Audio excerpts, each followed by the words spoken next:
রাতে আমি ইস্তাম্বুলে হোটেলে ফিরে ছবি দেখলাম ফেসবুকে ছায়ানটের ভাঙচুরের একটা ছবিতে চোখ আটকায় গেল। ওয়াহিদুল হকের ছবিতে ধারালো কিছুতে আঘাত করিয়া মাটিতে ফেলে দেওয়া হয়েছে।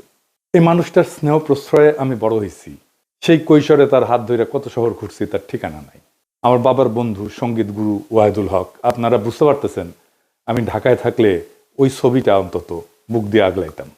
ছাত্র ইউনিয়ন সিপিবিআর ওয়াহিদুল হকের লেসপেন্সার হওয়ার কারণে ছায়ানটের এই ঘটনা এক বিচিত্র অনুভূতির সামনে আইনে আমাকে ফেলছে। পাকিস্তান আন্দোলন করা বাঙালি মুসলমানদের ছেলেরা যখন পাকিস্তান ভাঙ্গা বাংলাদেশ রাষ্ট্রের জন্ম দিল, সেই সময় বাবা একই সাথে সুখ আর দুঃখের অনুভব করছিল। আমি সেই অনুভূতির মুখোমুখি হয়েছি। ছায়ানট নিয়ে আলোচনাটা সূক্ষ্ম এবং জটিল, আশা করি বিষয়টা একটু মনোযোগ দিয়ে শুনবেন। আমাদের জানা দরকার যে ছায়ানট কেন এই আক্রমণের শিকার হইল, ছায়ানটের বিরুদ্ধে কেন বাংলাদেশের সাধারণ মানুষ বিলা হইল। অনেক প্রশ্নের জবাব পাবেন। আমি নিজে ছায়ানটকে বাংলাদেশে ভারতীয় কালচারাল অ্যাসেট হিসেবে চিহ্নিত করছি, কোনো সন্দেহ নাই। কেন করছি সেটা আমি হয়তো পরিষ্কারভাবে ব্যাখ্যা করিনি। আজকে সেই ব্যাখ্যাটাও আপনারা পাইবেন। আসেন আল্লাহর নামে শুরু করি। ওয়াহিদুল হককে আমি ওয়াহিদ কাকু বলে ডাকতাম। আমার সাথে ওয়াহিদ কাকুর সম্পর্ক ওনার মৃত্যু পর্যন্ত অক্ষুণ্ণ ছিল। টক ঝাল মিষ্টি সেই সম্পর্ককে এখন আমি মিস করি। ওনার মৃত্যুর পরে আমি ফেসবুকে একটা নোট আকারে লেখা লিখছিলাম, ওয়াহিদুল হক তারুণ্যের শুভবোধনের ঋত্বিক। আমি জানি না ওই লেখাটা আমি আর খুঁজে পেলাম না, কারো কাছে যদি থাকে আমার একটু খোঁজ দিয়েন। আমার জীবনে যে বিচিত্র অভিজ্ঞতা হয়েছে, অসংখ্য মানুষের সাথে মিশছি, সেই কারণেই ভাঙ্গু সেকুলারদের কালচারাল আর পলিটিক্যাল স্ফেয়ারের অন্দরবহনের খবর আমি জানি, ক্রিটিক্যালি অ্যানালাইজ করতে পারি।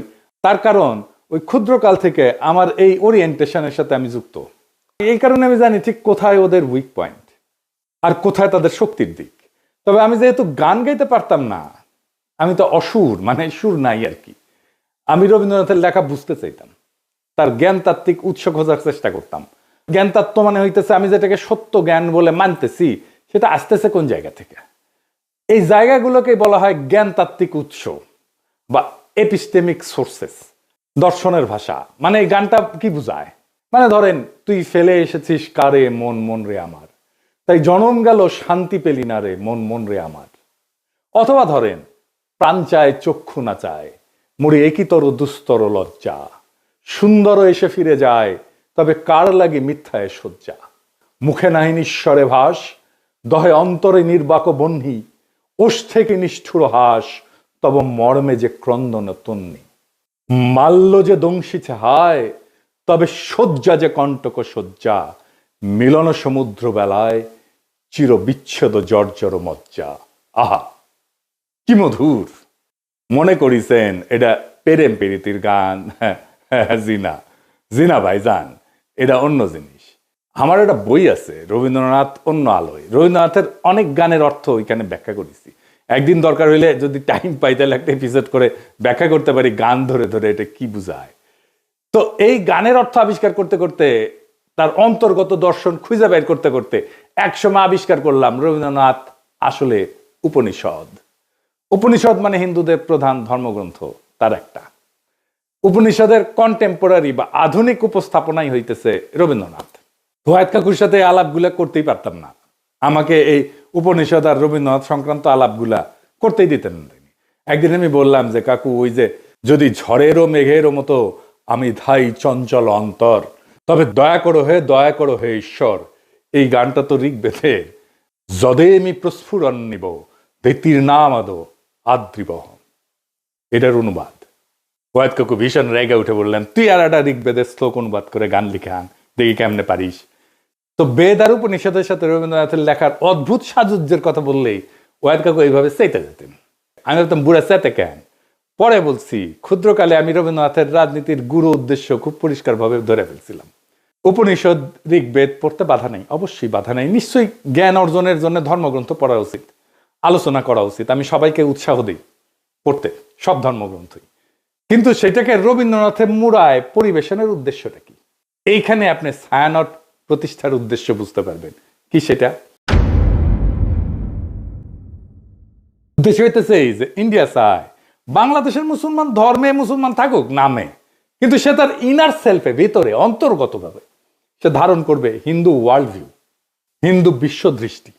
আপনি দেখেন যারা রবীন্দ্র অনুরাগী তাদের মধ্যে আপনি মুসলমানদের সহজাত সাহস, শক্তিময়তা, অ্যাডভেঞ্চার প্রিয়তা, দুর্দমনীয় একরকম মনোভাব খুঁজেই পাবেন না। তারা রাষ্ট্রের সার্বভৌমত্ব লুট হয়ে যাইতেছে, সেখানে সিল করে বেড়ায়, ফুল লতা পাতা নিয়ে বসে আছে, মনে মনে ভাবে বাংলাদেশ ভারতের একটা প্রদেশ হয়ে গেলে তো ভালোই। একজন গভীরভাবে প্র্যাকটিসিং মুসলমান একই সাথে গভীরভাবে রবীন্দ্র অনুরাগী আপনি খুঁজে পাবেন কিনা আমার খুব সন্দেহ আছে। খুব রেয়ার হয়তো খুঁজে পেতে পারেন, খুবই রেয়ার। রবীন্দ্রনাথকে বাংলাদেশের এলিটরা গ্রহণ করছে, সাধারণ মানুষ কখনোই গ্রহণ করেনি এই কারণেই। এই জন্যই এলিটরা ভারতমুখী, এই জন্যই এলিটরা ফ্যাসিবাদের খুঁটি। আমাদের ডিজাস্টার হয়েছে আমার সোনার বাংলাকে জাতীয় সঙ্গীত করার সময়। রবীন্দ্রনাথকে পলিটিক্যাল আর সোভারেন প্রোটেকশন দেওয়া হয়েছে এবং তাকে পবিত্রতা দেওয়া হয়েছে এই জাতীয় সঙ্গীত করার কারণে।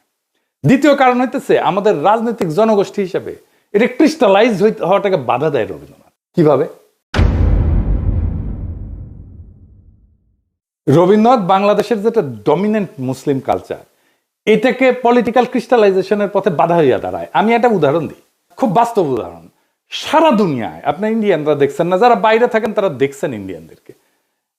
তাদের নানা পার্টি আছে, নানা দল আছে, কংগ্রেস আছে, সিপিএম আছে, বিজেপি আছে, এটা সেটা আছে, মেলা দল আছে, কিন্তু রাজনৈতিক মত পার্থক্য আছে। কিন্তু তা সত্ত্বেও ভারতের প্রশ্নে একাট্টা, রাষ্ট্র প্রশ্নে প্রবল হিন্দুত্ববাদ চলতেছে ভারতের। তারপরেও দেখেন মোদি ভারতীয় কমিউনিস্টদের সাথে ব্যক্তিগত সময় কাটায়, হাসি ঠাট্টা করে। আমরা পারি না কেন? আমরা কেন বিভক্ত? আমরা কেন রাজনৈতিক মত পার্থক্য সত্ত্বেও রাষ্ট্র সত্ত্বে এক হইতে পারি না? আমাদের রাষ্ট্র প্রশ্নে একাট্টা হইতে রবীন্দ্রনাথ বাধা দেয়। রবীন্দ্রনাথ যে ওয়ার্ল্ড ভিউ, সেখানে মুসলমান থাকতে পারে না, থাকা সম্ভব না, রবীন্দ্রনাথের লেখালেখির মধ্যে নাই। তাই রবীন্দ্রনাথ প্রভাবিত আমাদের কল্পিত রাজনৈতিক জনগোষ্ঠীর মধ্যে দাড়ি টুপি পরা সাধারণ মুসলমান জায়গা করে নিতে পারে না। অবচেতনে আমাদের এলিটদের রবীন্দ্রনাথ ভাবতে শেখায় ওরা আমাদের মতো না, ওরা আদার। রবীন্দ্রনাথ ভারতে হিন্দু ধর্মকে ভালোবাসতে শেখায়, রবীন্দ্রনাথ বাংলাদেশে মুসলমানদের আদার করে ঘৃণা করতে শেখায়। আপনি একই সাথে উপনিষদ আর কোরআনের গ্লোবাল ভিউকে এক করতে পারবেন না। আপনি কোএক্সিস্ট করতে পারবেন, সহাবস্থান করাইতে পারবেন, কিন্তু এক করতে পারবেন না, এটা অসম্ভব। কিন্তু ইন্ডিয়ানরা চায় এক করে দিতে, এই প্রগতিশীলরা চায় এক করে দিতে, এই ছায়ানট চায় এক করে দিতে। বাংলাদেশে যে রবীন্দ্রনাথ প্রজেক্ট, এটা সঙ্গোপনে হিন্দু ধর্মের ওয়ার্ল্ড ভিউ ঢুকায় দেওয়ার প্রজেক্ট বাংলাদেশের মুসলমানদের মধ্যে। মুসলমানদের মধ্যে হিন্দু ওয়ার্ল্ড ভিউ আর হিন্দুদের মধ্যে মুসলমান ওয়ার্ল্ড ভিউ ঢুকাই দিলে সমস্যার সমাধান হবে না তো। হিন্দুকে আধা মুসলমান আর মুসলমানদেরকে আধা হিন্দু বানাইলে সমস্যা মিটবে না, সমস্যা বাড়বে। হিন্দুকে হিন্দুই রাখতে হবে, মুসলমানকে মুসলমানই রাখতে হবে। দুই ধর্ম কোএক্সিস্ট করবে, একসাথে থাকবে। দুই ধর্মের ওয়ার্ল্ড ভিউ বা বিশ্ব দেখার দৃষ্টিভঙ্গি কিভাবে আলাদা আর একটু গভীরে যায় বুঝি, সবার একটু মনে থাকবে। তাইলে একেবারে উদাহরণ দিয়া খেয়াল রাখবেন, আমি ভালো বা খারাপ বলতেছি না, কিন্তু বলতেছি আলাদা, দুইটা আলাদা। ধরেন প্রশ্নটা হইতেছে যে দুনিয়াটা কি আসলে? দুনিয়াটাকে এক না বহু? এডিটর সাহেব এটা উপরে লেখেন, দুনিয়াটা এক না বহু। এখন হিন্দু বিশ্ব দৃষ্টিভঙ্গি এটাতে বলে দুনিয়াটা বহু স্তরের, অনেকগুলো স্তর, এটা চক্রাকারে চলমান, সৃষ্টি স্থিতি প্রলয় বারবার ঘটে। সময় ঘড়ির মতো না, সময় ঘড়ির মতো সরল রেখায় যায় না, বরং চাকার মতো। মানে হিন্দু ধর্মে কিন্তু মৃত্যুর পরে আবার জন্ম আছে, জন্মান্তর আছে, আবার জন্ম নেয়, এটি স্বাভাবিক চক্র। আজ যেটা হইতেছে সেটা আগে ঘটছে, একই জিনিস ভবিষ্যতেও ঘটবে, কারণ চক্রাকারে সময় চলে চক্রাকারে। তার মানে পৃথিবী বহুবার সৃষ্টি হয়েছে, বহুবার ধ্বংস হয়েছে, আবারও ধ্বংস হবে। আচ্ছা, এইবারে ইসলামী ওয়ার্ল্ড ভিউ, এখানে বিশ্ব একবারই সৃষ্টি, কিয়ামত একবারই হবে। সময় সোজা লাইনের মতো, সৃষ্টি, জীবন, বিচার, পরকাল, সিম্পল, সিরাতুল মুস্তাকিম। ইতিহাসের একটা শুরু আছে এবং শেষ আছে। এইবার আসেন মানুষ প্রসঙ্গে। মানুষ আসলে কে? মানুষ কি সোল, আত্মাটাই মানুষ, নাকি দায়িত্বশীল ব্যক্তিটা মানুষ? এখানে হিন্দু ওয়ার্ল্ড ভিউ বলে, এদিকে লেখেন, মানুষ মূলত আত্মা, আত্মন বলে সংস্কৃতে। শরীর বদলায়, আত্মা থাকে। আত্মার লক্ষ্য হচ্ছে মুক্তি বা মোক্ষ। আমি এটা মুক্তিযুদ্ধ নিয়ে একটা আলাপটা করছিলাম। এই জগৎ থেকে বাইরে যাওয়ার সহজ উদাহরণ, কারণ এই চক্রের মধ্যে আপনি যখন ঢুকে গেছেন, বাইরে যেতে পারলে আপনার মোক্ষ ঘটে না। আপনি একটা পোশাক খুলে আর একটা পোশাক করলেন, পোশাক বদলাইলেন, কিন্তু আপনি বদলাইলেন না তো, তাই না? এই আত্মাই আসলে শরীর বদলায়। আমার মধ্যে যে আত্মা আছে হিন্দু ধর্ম অনুযায়ী, এই আত্মা অনেক দিন থেকে চলে আসতেছে, আমার শরীরে আছে। এখন আমার শরীরটা মরে যাবে, কিন্তু আত্মা বেঁচে থাকবে। এই আত্মা আর একটা শরীরে ঢুকবে, নতুন জন্মের মধ্যে দিয়ে, এটাই জন্মান্তর। ওই জন্মে আমি কি হব, সেটা হবে আমি এই জন্মে যত পাপ বা পুণ্য করছি সেটার উপরে ভিত্তি করে আমি বড় লোক হব, গরিব হব, ব্রাহ্মণ হব, শূদ্র হব, যেটা খুশি।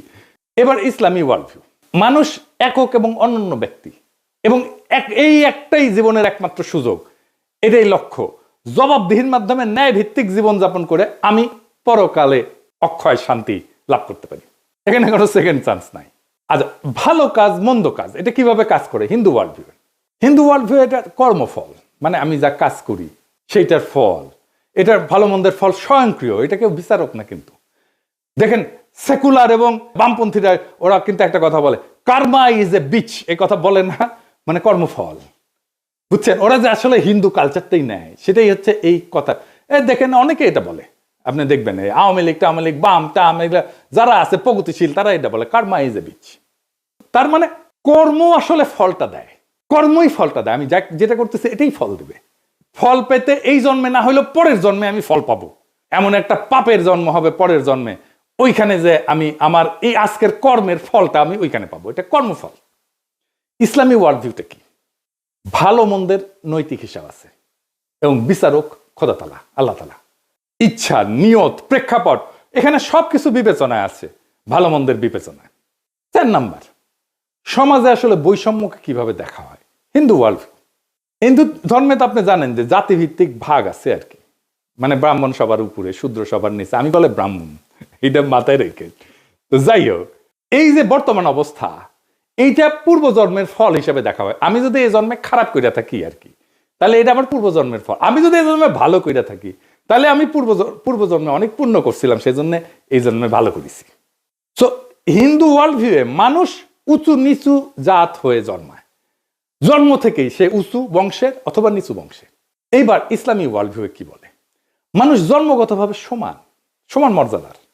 এইখানে যে ধনী গরিব বা মানুষের কষ্ট আছে, এটা একটা পরীক্ষা, ইহজগতে পরীক্ষা। এবং ইসলাম ধর্মে অন্যায় দেখলে নীরব থাকাটা পাপ, গুনাহ। 5 নাম্বার, মানুষের আসলে ডেস্টিনি কি, শেষ লক্ষ্য কি? হিন্দু ওয়ার্ল্ড ভিউ কি বলে? মানুষের শেষ লক্ষ্য হচ্ছে এই জগতের বন্ধন ছিন্ন করা, মানে এই যে চক্রাকারে যে চক্রের মধ্যে পড়ে গেছি না, ওই যে বলে না চক্করের মধ্যে পড়ে গেছে, এইটাই হইতেছে হিন্দু ওয়ার্ল্ড ভিউ। চক্করের মধ্যে পড়ে গেছে, এখান থেকে চক্কর সেটা বাইরে হয়ে গেলে এটাই হচ্ছে মোক্ষ, মুক্তি। এই সংসার মায়া, চূড়ান্ত শান্তি হচ্ছে বিশ্ব থেকে মুক্তি। আমি আর জন্মাবো না এসে আরেকবার। আপনি আতুর ঘরের কথা শুনছেন না? আগে ছিল কিন্তু এখন নাই। আতুর ঘরে যখন হিন্দু রমণী সন্তান সম্ভব হয়, তখন একটা ঘরের এক কোনায় একটা জায়গায় আলাদা একটা ঘর বানানো হয়, ওইখানে সন্তান জন্ম দেয়। কেন? কারণ এই জন্মটাই তো পাপ একটা, জন্মই আমার আজন্ম পাপ, একটা কথা আছে দাউদ হায়দারের, এটা বই ছিল না, জন্মটাই আমার আজন্ম পাপ। এটা হিন্দু ওয়ার্ল্ড ভিউ। তাই জন্মটা যেহেতু পাপ এবং জন্মটা যেহেতু অপবিত্র, সেজন্য তাকে দূরে রেখে জন্মটা দিতে হয়, বুঝেছ? আচ্ছা, আর ইসলামী ওয়ার্ল্ড ভিউ কি? জগৎ মায়া না, এই দুনিয়াটা রিয়াল, এই দুনিয়াতে ন্যায় প্রতিষ্ঠা করাটাই কাজ। সমাজ, রাজনীতি, অর্থনীতি সব গুরুত্বপূর্ণ, এই দুনিয়া ইহজগৎ খুব গুরুত্বপূর্ণ। পরকালটাকে এই জীবনে ইহজগতে যা করছি সেইটার আমি ফয়সালা পাবো, বিচার হবে, তারপরে তার সেই অনুযায়ী আমি হয় বেহেশতে যাব অথবা দোজখে পড়ব। এই বিশ্ব একটা নৈতিক পরীক্ষা। মানুষ আল্লাহ তাআলার এক দায়িত্বশীল সৃষ্টি, যাকে পাঠানো হয়েছে দুনিয়াতে তার খলিফা কইরা। এটা একটা স্পিরিচুয়াল জার্নি, এটা কমপ্লিট করার জন্য। কমপ্লিট হয় হাসরের ময়দানে বিচারের সামনে যায়। এখন প্রশ্ন হইতে পারে, তাহলে কি হিন্দু মুসলমান একসাথে একটা রাষ্ট্র বা সমাজে থাকতে পারবে না? হিন্দু মুসলমান দুই ধর্মের মানুষ কিভাবে তাদের স্বাতন্ত্র্য বজায় রেখে একসাথে শান্তিতে থাকতে পারবে? সেইটার রাজনৈতিক সমাধান বের করতে হয় তো রাষ্ট্রকে। এর চাইতে বড় কাজ তো ভারতীয় উপমহাদেশে আর নাই। কিন্তু আগে সিদ্ধান্ত নিতে হবে, আমরা শান্তিতে থাকতে চাই। সিদ্ধান্ত নিলে পথ বের হবে, পথ আছে। চালাকি কোনো সমাধান না, সমাধান চালাকি করে বের করা যাবে না। হিন্দুকে আধা মুসলমান বা মুসলমানকে আধা হিন্দু বানায় না, এটা হবে না। এইটা করতে থাকলে একটা অনিবার্য রক্তাক্ত সংঘাতের দিকে আমরা যেতে থাকবো, সমস্যার সমাধান করবে না, আর কঠিন জটিল সংকটের দিকে জাতিকে নিয়ে যাবে। শুধু জাতিকে না, ভারতীয় উপমহাদেশকে নিয়ে যাবে। কিভাবে সম্ভব? একটা ছোট্ট উদাহরণ দিয়ে বলি। দেখেন, আমরা যে ধর্মই পালন করি না কেন, রাস্তায় ট্রাফিকের লাল লাইট দেখলে তো সব ধর্মের মানুষ দাঁড়াই, তাই না? বিবাদ হইলে তো একই আদালতে যায় সব ধর্মের মানুষ ফয়সালার জন্য, তাই না? আমরা তো ভোট দিতে হইলে, নেতা নির্বাচন করতে হলে একই ভোট সেন্টারে যাই ভোট দিতে সব ধর্মের মানুষ, তাই না? এটাই নাগরিক হিসেবে একসাথে থাকা। নাগরিকত্বই আমাদেরকে একসাথে বাঁধবে। স্পিরিচুয়াল জার্নি না, আমার ওয়ার্ল্ড ভিউ না, আমার নাগরিকত্ব, আমি যেই যেই জায়গায় আমরা নাগরিক হিসেবে আমি শেয়ার করি সেই জায়গাটা আমাকে বাঁধবে। যাই হোক, আগের আলাপে ফিরে আসি। ছায়ানট নিয়ে বাংলাদেশের মানুষ চূড়ান্ত বিলা হয় 2018 সালে। হ্যাঁ, 2018 সালে যখন বাংলাদেশের মানুষের চোখে স্পষ্ট হয় মোদির সাথে ছায়ানটের সম্পর্ক। কেন ছায়ানটে হামলা হইলে মোদির বিজেপি বাঙালিদের জায়গায় উঠতে বলে? এটার উত্তর কি দেখছেন? ছায়ানটে হামলা, বাঙালিদের জেগে উঠতে বলল মোদির বিজেপি। কেন? কারণটা হইতেছে 2018 সালে ভারত সরকারের পুরস্কার পায় ছায়ানট। স্বয়ং মোদি অভিনন্দন জানায়। শুধু অভিনন্দন না, ছায়ানটের এই ভারত রাষ্ট্রের পুরস্কার, যার জুরি বোর্ডের চিফ ছিল স্বয়ং মোদি, সেই পুরস্কার নেওয়া ছিল একটা গুরুতর নৈতিক এবং রাজনৈতিক ভুল। এটা কোনো ভারত বিরোধী আবেগ না, এটা রাষ্ট্রীয় সহিংসতা, জনগণের স্মৃতি এবং সাংস্কৃতিক প্রতিষ্ঠানের নৈতিক সীমা, এই তিনটার সংঘাত। কিভাবে? রাষ্ট্রীয় পুরস্কার কিন্তু কখনো নিরপেক্ষ না। রাষ্ট্রীয় পুরস্কার মানে এই প্রতিষ্ঠান আমাদের রাষ্ট্রের নৈতিক এবং সাংস্কৃতিক বয়ানের অংশ। এটা কোনো ব্যক্তিগত শিল্পীর সম্মান না, এটা রাষ্ট্রীয় বৈধতার অংশীদারিত্ব। পৃথিবীর বহু মানুষের কাছে মোদি গুজরাটের কসাই নামে পরিচিত। এটা রাজনৈতিক গালি না, এটা একটা নৈতিক অভিযোগের একটা প্রতীকী নাম। বাংলাদেশে মোদি অসম্ভব ঘৃণার পাত্র। বাংলাদেশে মোদি বিরোধিতা কোনো বিমূর্ত বিষয় না, বাস্তব ঘটনা। 2021 সালে মোদি বাংলাদেশে সফরের বিরুদ্ধে ব্যাপক গণপ্রতিরোধ হয়, পুলিশের গুলিতে সংঘর্ষে বহু মানুষ মারা যায়, শহীদ হয়। সাধারণ মানুষ এটা প্রতিরোধ করছে। কেউ এটা অস্বীকার করলে সে ইতিহাস অস্বীকার করতেছে। এখন প্রশ্ন হইতেছে, যে ব্যক্তির আগমনের বিরুদ্ধে বাংলাদেশের মানুষ জীবন দেয়, তার নেতৃত্বাধীন জুরি বোর্ডের মনোনয়নের পুরস্কার নেয় একটা রাষ্ট্রের কাছ থেকে, ছায়ানট এটা কিভাবে সংস্কৃতি বলে চালায়? আর সেই রাষ্ট্রের কাছ থেকে, যেই রাষ্ট্রের বর্তমান সরকার মুসলিম নিধন, নাগরিক বঞ্চনাকে স্বাভাবিক করে তুলছে, কাশ্মীর থেকে দিল্লি সব জায়গায় এটা প্রমাণ আছে। এই দুই অবস্থান। এখন ছায়ানট তো বলতে পারেন আমরা রাজনীতি করি না, এ দাবি আর টেকে না। এই যুক্তিটা সবচেয়ে বড় ভণ্ডামি। কারণ রাষ্ট্রীয় পুরস্কার গ্রহণ করে একটা রাজনৈতিক কাজ। রাজনৈতিক ক্ষমতার কাছ থেকে সম্মান নিলে আপনি রাজনীতির ভেতরে ঢুকে পড়েন। রাজনীতি করি না বলার তখন সুযোগ থাকে না। রাজনীতি করি না বলার সুযোগ একদম শেষ হয়ে যায়। রাজনীতি না করলে ওই পুরস্কারটা প্রত্যাখ্যান করতে হয়, গ্রহণ করলে রাজনীতির দায় নিতে হয়। তো মোদি কেন ছায়ানটকে বন্ধু মনে করে বুঝতে পারতেছেন তো? এটা তো কোনো কাকতাল না। এই প্রশ্নটা সবচেয়ে ভয়ঙ্কর। মোদি ছায়ানটকে বন্ধু মনে করে কারণ ছায়ানট ভারতীয় সাংস্কৃতিক হেজিমনিকে বাংলাদেশে ফেরি করে। তারা সফট হিন্দুত্ববাদকে রবীন্দ্রনাথের মোড়কে উপস্থাপন করে বাংলাদেশে ফেরি করে। ছায়ানট তার একটা নিরাপদ সাংস্কৃতিক প্ল্যাটফর্ম হয়ে উঠছে, যাকে ভারত রাষ্ট্র তার মতাদর্শিক সফট পাওয়ার হিসাবে ব্যবহার করতে পারে, স্বীকৃতি দেয়। এইটাই তো বাংলাদেশের মানুষ দেখছে। তো ছায়ানট কি করতে পারত?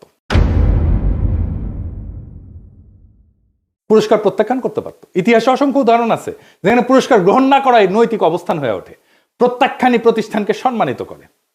ছায়ানট যদি বলতো বাংলাদেশের জনগণের স্মৃতি এবং রক্তের ইতিহাসের কারণে আমরা এই রাষ্ট্রীয় পুরস্কার গ্রহণ করতেছি না, সেটাই হয়তো সবচেয়ে শক্তিশালী সাংস্কৃতিক বক্তব্য, সবচেয়ে বড় নৈতিক শিক্ষা, সবচেয়ে বড় আন্তর্জাতিকভাবে সম্মানজনক অবস্থান এবং দেশের মানুষের ভালোবাসা পাওয়ার রাস্তা। আপনি বাংলাদেশে কাজ করেন, মোদি কেন আপনাদের বাহবা দেয়? কেন দেয়? এই প্রশ্নের জবাব দিতে হবে না? বাংলাদেশের মানুষের সাথে আপনার কন্ট্রাক্টটা কি? সোশ্যাল কন্ট্রাক্ট কি? আপনি সমাজের রাষ্ট্রে কি অবদান রাখছেন? একটা প্রতিষ্ঠান করছেন, বাংলাদেশের সাথে আপনার কন্ট্রাক্টটা কি? বাঙ্গু সুশীলদের সফট হিন্দুত্ববাদের দীক্ষা দিচ্ছেন, আর যে রাষ্ট্রেরা মানুষের মৃত্যুর স্মৃতিতে বাংলাদেশে ঘৃণার প্রতীক, তার হাত থেকে সম্মান নিচ্ছেন। লজ্জা লাগে না? সমাজ তো হঠাৎ করে পাগল হয়ে যায়নি, মানুষ হঠাৎ করে সংস্কৃতি বিরোধী হয়ে ওঠেনি। এটা জমে থাকা একটা দীর্ঘ বিচ্ছেদের বহিঃপ্রকাশ। বাংলাদেশের মানুষ এমন ছায়ানট চায় যে তার দুঃখে কাঁদে, তার স্বপ্নে সহযাত্রী হয়, তার কল্পনার ভাষা হয়ে ওঠে। বাংলাদেশের মানুষ এমন ছায়ানট চায় যে মোদির অখণ্ড ভারতের কল্পনাকে রবীন্দ্রনাথের সুরে ঢেকে দেয় না, বরং সুরে ফেলে দেয়। যদি ছায়ানট নিজেকে সেইভাবে পুনর্গঠন করতে পারে, জনগণের স্মৃতি, ক্ষত আর আকাঙ্ক্ষার পাশে দাঁড়াইতে পারে, তাইলে ছায়ানট আবার উঠে দাঁড়াবে। আর যদি তা না পারে, যতই মানববন্ধন করেন, গান আর প্রতিবাদ করেন, ইতিহাস তাকে ভাঙবে না, মানুষই তাকে ছেড়ে যাবে। আপনি ছাত্রই পাবেন না, কেউ আর গান শিখতে আসবে না, কেউ আর সেখানে নিজের স্বপ্ন খুঁজবে না, কেউ নিজের কল্পনার সাথে ছায়ানটকে জুড়বে না। আপনার কালচারাল লেজিটিমেসি কোলাপস করতেছে। কারণ সংস্কৃতি টিকে থাকে মানুষের ভালোবাসায়, মানুষের মধ্যে, গণমানুষের মধ্যে, রাষ্ট্রের বাহবায় না। আপনারা তো জনগণকে হারায় ফেলছেন, ভারতকে পাইছেন, জনগণকে হারায় ফেলছেন। যে সংস্কৃতি জনগণকে হারায়, সে শেষ পর্যন্ত কালের অন্ধকারে হারায় যায়। এটাই ইতিহাসের সত্য। এই সত্যই শিখাইছে আমাদের জুলাই বিপ্লব। ইনকিলাব জিন্দাবাদ।